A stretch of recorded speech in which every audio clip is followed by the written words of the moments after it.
Your source for all things Texas Tech. This is the Ask Level podcast from Double T 97.3. Welcome into another episode of the Ask Level podcast, episode number 30. Sucker's getting pretty old. Alongside Chris Level, I'm Chois Woodman. What's up, Chris? How you doing this week? How are we doing?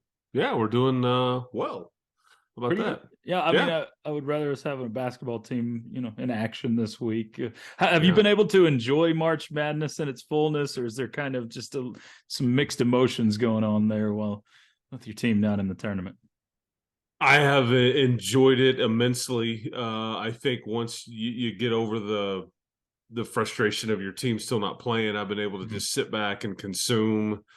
And I've watched about as much as I could because I haven't gotten to do that in the last 4 or 5 spring breaks, with the exception of the one pandemic. But then that was the one year where there was no tournament. So exactly, yeah. It's been a great tournament. I will tell you that part of what I have noticed by sitting at home and consuming this is that, I see Namari Burnett, I see Jamarius Burton, I see TJ Shannon, I see Kevin McCullough. All over. There's a lot of players that used to play for you that are in the tournament. I see Malik Wilson sitting on that University of Houston. Vlad Golden for FAU. Yeah, there's just there's a lot going on. And there's also, I don't have time to get into it, nor do I really want to, but there's also a lot of players that were heavily in the mix or visited last summer that are still heavily involved in the tournament as well. So I did, I have to catch myself and be like, oh my gosh, what, it's been a great tournament. I mean, this has been one of the best first and second rounds that has ever happened. It's one of the greatest 4 days in sports. Absolutely. It is. The parity is awesome. The upsets are awesome. Just the competitiveness, it's just, you inject it straight into my veins, man, because I just think this is, there's just nothing like this tournament. And especially kind of as it gets going here and you just see the absolute chaos. Mm-hmm.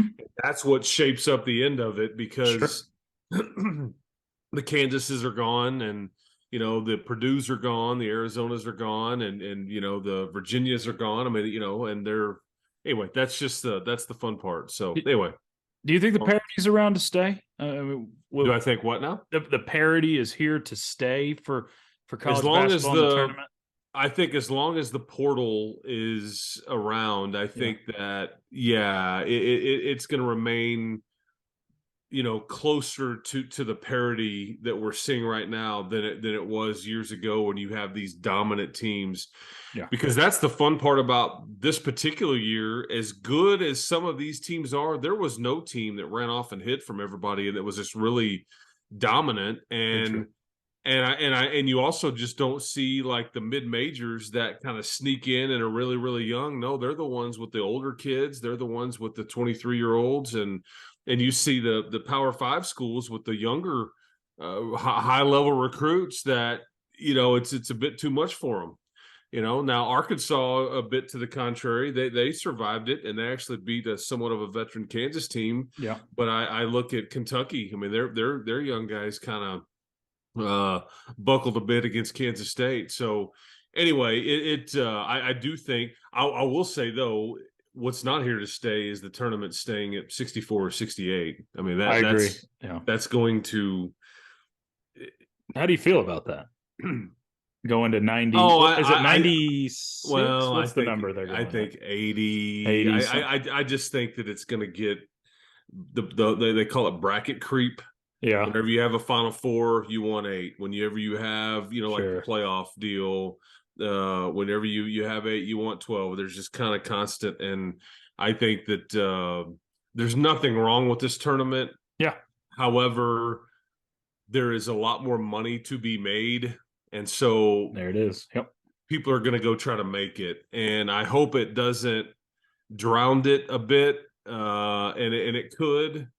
and the powers that be could ruin it a bit. But I do think you're on the cusp of somewhat of an expanded NCAA tournament, because I think what will happen is these Power 5 leagues, basically could say, you know what, if you don't want to do it how we want to do it, like we're going to do our own thing, and we'll put everybody in it, and we'll get all the TV money. We'll cut out all the mid-major. I mean, I just think there's a leverage play there, and so I do think that that there'll be something there anyway fairly soon. Yeah, but I agree, and that's why this is why you got to pay attention to some of this realignment stuff. Mm-hmm.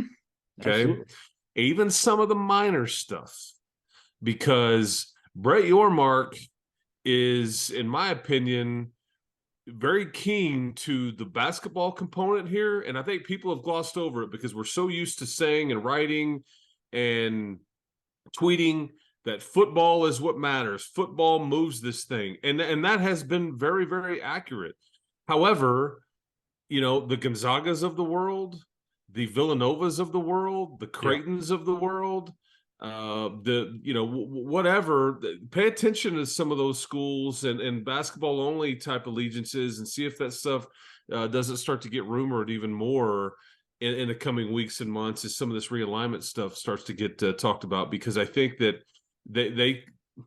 that some of those schools could end up being left out a bit if something were to happen and get expanded, or a Power 5 leverage play happens. So anyway, it's all intertwined. I'm not necessarily predicting that we're on the cusp, but I think that that's something you need to think about. So yeah, I agree, and he's been blazing a trail as far as that goes, because the talks of a potential basketball separate contract, not this time around, but the next time around, and how that would look with TV partners.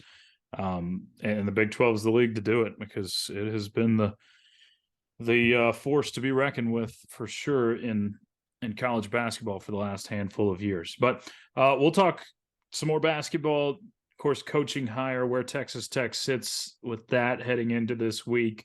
We'll talk some spring football, because that is we're on the cusp of that, and a few of your questions from the audience as well. But let's start there with the coaching search. I like this one from Paolo. This one's pretty fun. He asked this question last week, another one this week. If Chris Level were given the controls of hiring a new basketball coach, and the university said, narrow it down to 3 candidates, either in the tournament or not, we want 3 names, what are those 3 names? Well, I mean, here's the thing about giving me the keys is that any time you roll on this, like when you start to have these conversations, like, well, if it was me, one, how much money do I have to spend? That's a big part. What is the context of some of these candidates that, because there's going to be things and candidates that the committee looks at, and there's going to be plenty of things that we don't know about their situations. What has happened in their past? Sure. How can they recruit? Who can they surround themselves with? Are they a vibrant personality? Are they much of an introverted personality? There's all these different things. What's their marital status? Do they have family and kids? All this stuff. I think I'd be hard pressed to tell you that, and you're not. I just don't think that this is going to happen, and it's going to be even harder to make it happen after the weekend that he had. But I mean, if it was me and I was looking for what I've felt like is kind of the basketball version of Joey, I mean, Jerome Tang is that to me right now. Yeah. But he's got his team in the Sweet 16, and I don't think he's thinking about anything else other than going to Madison Square Garden this next weekend, because those folks in the Little Apple are going to the Big Apple. And I think but I would have him for a variety of reasons. They were picked 10th in the league. Okay, picked 10th in the league, and they're going to the Sweet 16 in year 1. And I love his energy and his, I would say too, if I was now they're not going to do this, and he's now got a new job, but Chris Beard was still the perfect fit for this program. A lot of people won't get past, how he left and what issues have happened with him personally, with him and his fiance. But if you wanted to go get a coach without anything attached to it, and that's not how this works, if you wanted to win, I mean, that is he would have won again here, in my opinion. And I get why they didn't do it. I think that there's just too much to try to work through, bad feelings off the court, all that stuff. But as far as just like somebody that hasn't been mentioned, as far as just a candidate in the tournament, I mean, because some of the guys that I really respect are just older and on the back end, or they are the identity at their school. The Mark Few, the Tom Izzos, the Calipari's and all those things. And some of those guys, I mean, Matt Painter. I mean, Matt Painter is about as good of a coach as there is in the business, and yet he's a punchline right now, because of how they've exited the first round, and he's had phenomenal years at Purdue. And if you're judged solely on this tournament, which most of the times that's the way it goes, it's not a lot of fun. But I guess to circle it all around, I mean, I would just point to Jerome Tang as like a guy that I would really back up the truck for and go after, because I think he's young but yet experienced, a Texas guy, has all kinds of juice. Because that's what I'm not moving on. I'm not moving off of that spot. I want the basketball version of what Joey is for football. That's what wins today. Players, coach, energy, got to be a bit different, and you got to be positive, and you got to be able to do it at a place where you're not going to get McDonald's All-Americans. I mean, and that they're not going to do that in Manhattan either. So anyway, long answer, but that's my opinion. Kelly asks also in this front, you've alluded to the fact that our basketball search will go into this week. Do you feel that it will be wrapped up by the end of the week? And a second question, do you think that many of our players will follow Pinkins to Ole Miss? So two separate questions there. Still, there's still some coaches that have games that I think they may want to, visit with or have a second visit with or whatever. So there's no, because what may end up happening is if you really identify, what the kind of guy that you want to hire, I think there's a chance they could even maybe come up with a handshake deal if that team was still playing, and maybe do it that way. But that would be tricky, and then it not get out until that team season was over. So that I'm ready for it to be wrapped up. Is it better to have a guy that is still playing or goes a long way and you have that kind of handshake deal with, or is it better to have your guy locked up right now and you can move on, look at transfer portal and all of that sort of thing? Well, I mean, I don't know how much rub you get off of somebody else's tournament run.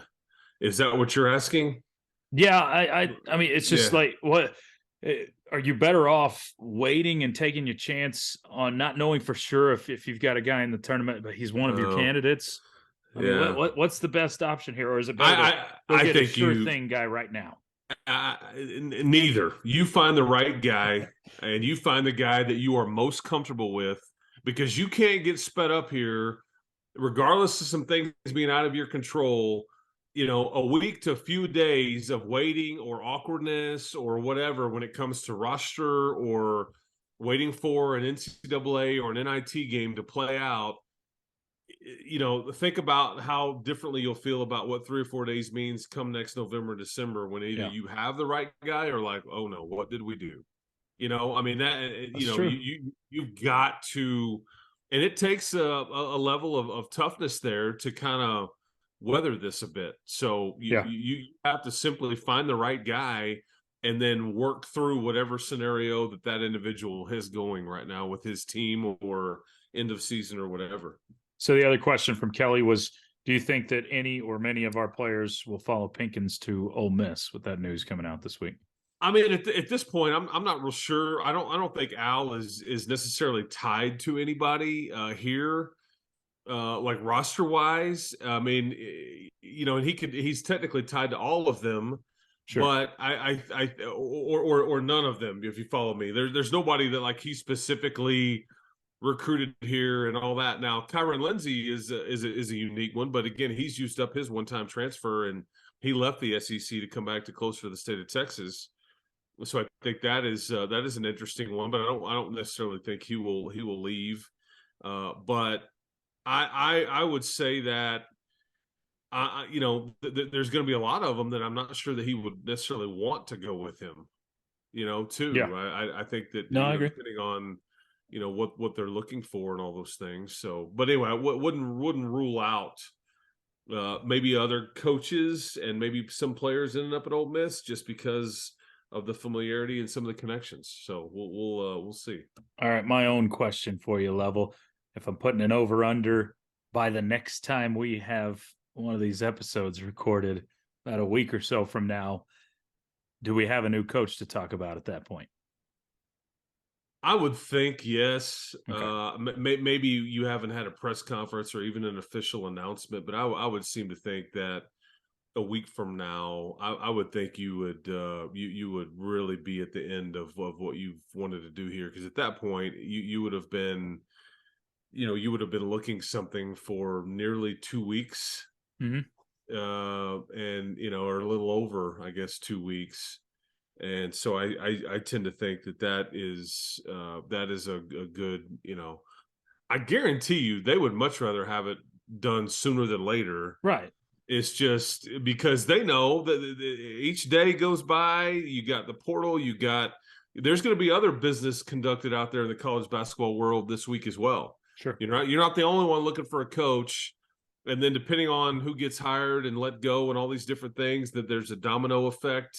And you start to, if you've had some candidates, all of a sudden other people start looking at them too. And then, it gets costlier. I mean, there's all kinds of reasons why you'd want to wrap it up sooner than later, but you also just need to try to make the right and the best decision you can.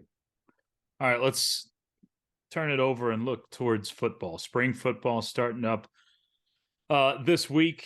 Level, I'll just kind of toss this one up. What are the main storylines, if you will, that you've got kind of highlighted going into spring football this year? What are you watching out for? Well, I think you need to focus a lot on the offensive line. I think that is namely Rusty Stats, excuse me, and Cole Spencer, the two Western Kentucky players, should be inserted into the starting center and started one of the starting guard spots. I think that more specifically, how they look. And then more specifically, though, what do your tackle situation look like with Monroe Mills, Ty Buchanan? I think Caleb Rogers, though, would seem to be the three tackles that will battle it out for the starting spots and then kind of the swing tackle, if you will. But I think that this position right here is going to really determine in some ways how big of a step you could possibly take next season. Because we know that the offensive line was just okay at times. I think there were some injuries there, obviously.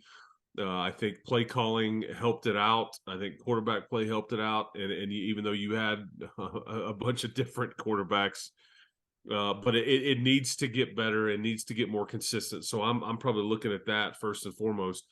The next thing is, how do you replace Tyree Wilson? Okay. How do you replace your best defensive player? Right. And I also don't want to gloss over some of your most consistent players that you're going to have to replace too. Sure. And Krishan Merriweather and so I mentioned Tyree Wilson, but I think Miles Cole, I think has a chance to really take a huge step.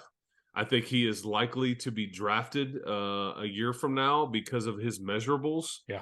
It may not be near as high as Tyree Wilson, but you don't teach how big and tall he is. And if he can add some production to it, because he's got natural athleticism to go with it.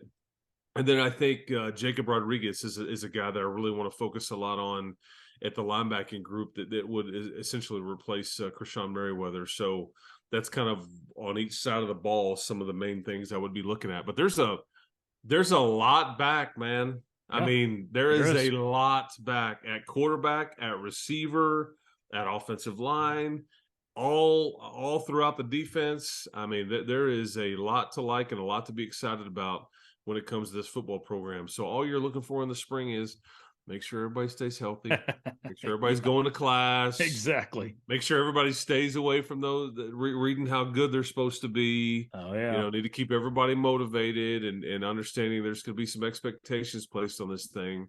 And, you know, Joey it'll be a bit of a different challenge. No doubt. I think going into this season, because you won't necessarily be the underdog of sorts like you were last year. No, you're going to have most likely a number next to your name to start the season. And that is different territory around here since, I don't know, 10 years, probably at least, since you've had a number preseason, if not longer than that. It's been a long time. So it should be. Oh, I think. Is it 09 last one? Woodman, I think you forget, though, that it's not just that.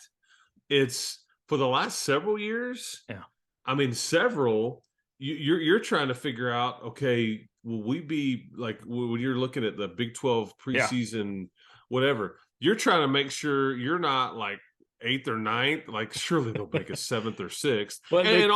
And rarely does it end up like where you finish better than some of those. But I mean, there's been some times where you've been like, okay, I know Kansas will be 10. But just don't make us 9. Surely we'll be higher than that. But I mean, no, you're right. I mean, the number next to the name is majorly different than what we've dealt with around here. So it's welcomed, but hopefully this team, and I think you've still got a lot of maturity. You got a lot of returners, a lot of maturity on this team. So I'm very excited for it. But yeah, we'll get to see the new guys. I'm really looking forward to seeing a lot of those new guys. And that's what spring is about, a lot of it. I agree. And as we kind of go along with these next several of these podcasts in these weeks and all that, we can kind of get into some of the other position groups, some of the other like lesser known storylines, if you will, that I think are just as important. I just it's fun to have football kind of back in your psyche a bit, just because it finished up so strong. Yes. I mean, you win 4 in a row, bowl game, contract extension, all those things. And then it's like, okay, I wish this would keep going. I like this. Pour it all over me. I know. You know, and now you've dealt with all this basketball turmoil and change there, but now you get to revisit football again. And I'm very much looking forward to it. What do we have to do to get both good at once? what are we going to have to do? Because the basketball has kind of been the savior for the last few years from football season, and it was the reverse this year. Yeah, if you're not careful, they could end up passing each other. And you're right. I would prefer both be really good. I will never forget it. It was January the 12th or 10th or something around there, and you know, look, you had lost at TCU, you had lost at home against Kansas, you had lost against Oklahoma in overtime, and you go to Iowa State, and I think you were already 0-3. You go to Iowa State, and they just hammered you. Yeah. I mean, and that was the worst game I think you'd played all season long. It wasn't even close. I mean, it was I was like, what is this product on the floor right now? Because this doesn't resemble basketball at all. And I'm walking off the court, and I was kind of I thought Iowa State would probably win that game based on how it usually goes up there, except for the year when you won the conference championship. Right. But I had John Walters and Eric Heft. They saw me walking off the court, and I don't know what look I had in my face, and they looked at they said, "Man, we can't be good at the same things at the same time either." Because and when he said that, I thought. Because think about Iowa State. Sure. Their sports are reversed a bit, you know, because they've been so good at football, and then now they kind of fallen off a little bit. And basketball was starting to, at least at that point, basketball was ranked. Their basketball team was ranked, and they just won by 35 points. So I just thought it was funny. But I vividly remember that conversation. But yeah, I'd like to be greedy and have both. We want to have our cake and eat it too. Yes. Because I never understood that saying, by the way. I like cake. I like cake, and I want to eat it. Yeah, I don't want to just stare at it. It makes no sense. That's right. Another question real quick, kind of in the football realm. Says Level, have you heard if Texas Tech will be adding the LED red lights into the new stadium remodel?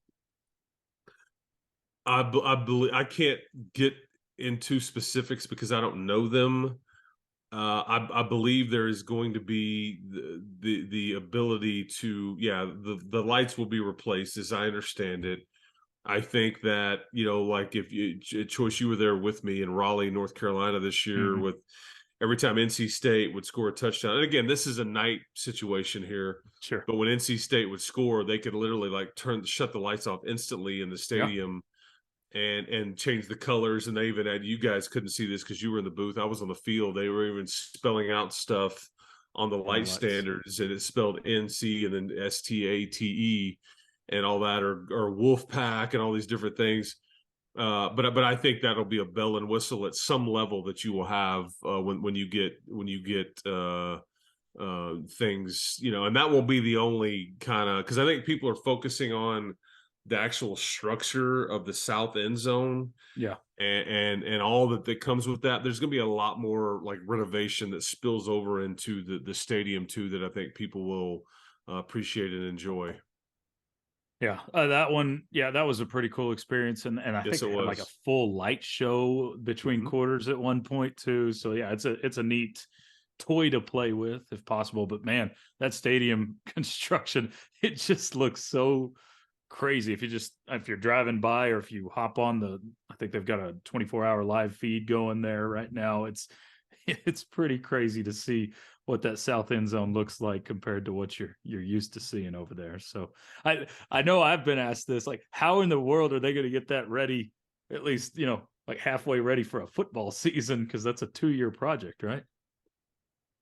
Yeah, it is, but I know that the company that they're using specializes in, I'm trying to think of a way to like explain this. They specialize in building things like simultaneously and kind of some displacement, but like making it all work is as easily as possible. And I know that there is significant financial ramifications if they miss deadlines. Okay. And so that, I mean, these people are apparently phenomenal at what they do. Best in the United States, I think, as far as, and I don't even know if it's like the architecture company or what. I don't even know what I'm trying to say. I just know that the company that's kind of overseeing this, the day-to-day management and the construction of it, that they've done some big time stuff.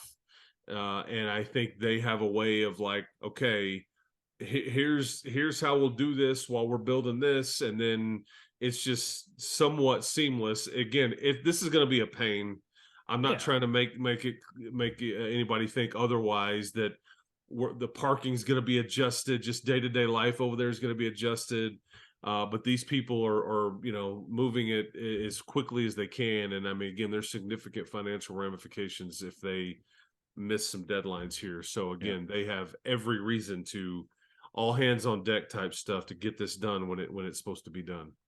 Well, Level, we'll put a bow on this one. We got quite a big week coming up, though, because you got, of course, spring football we talked about.